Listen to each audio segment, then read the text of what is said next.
Telegram qidiruviga obuna Go deb qidiramiz va ekranda ko'rib turgan botinglar chiqib keladi. Bu botga kirib start tugmasini bosamiz va ko'rib turgan menyulardan Telegram tugmasiga kirib olishimiz kerak va 4 ta obunachilarimiz bor turlari: Premium, Telegram, O'zbek va arzon.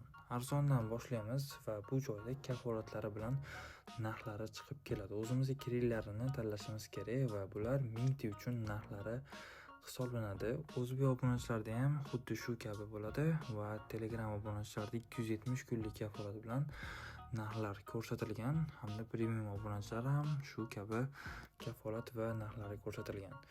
Undan tashqari botda eng qulay tomoni bor. Orqaga qaytib turib, bepul bonus xizmatlariga o'tib tursak ham Telegram obunachilar bor. Bemalol minimal 5 ta, maksimal 50 ta buyurtma versiya bo'ladi kanallarga. Eng foydali tomoni web app orqali, ya'ni ilova orqali ham buyurtma versiya bo'ladi. Bunda juda ham qulay, ya'ni interfeysi anchagina sodda. O'zimizga kerakli sahifaga o'tib turib buyurtma versiya bo'ladi.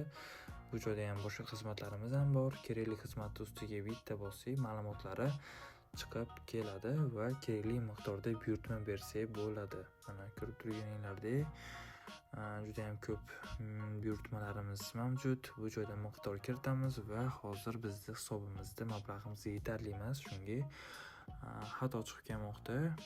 Hisob to'ldirish ham juda ham oson. Shu web app orqali ham to'ldirsak bo'ladi. Bu joyda mana buyurtmalarimiz hammasi demak bajarilgan. Veb-saytda ham ko'rinib turiladi. Ya'ni web ilovamizda buyurtmalarimiz tarixi ham ko'rinadi. Hisobni to'ldirish esa hisobim degan joyda bo'ladi. Mana bu esa tarix, ya'ni biz 4 ta buyurtma berganmiz, hammasi bajarilgan. Demak, hisobni kelinglar misol 15 mingga to'ldirib ko'ramiz. Bu joydan to'lov summasi 15 ming kiritganmiz va 15.461 so'm to'ldiring deyilgan. Bu komissiya emas, xuddi shu miqdor hisobingizga tushadi. Kerakli to'lov operatorini tanlab turib, karta raqamini nusxalab to'lov qilsak bo'ladi.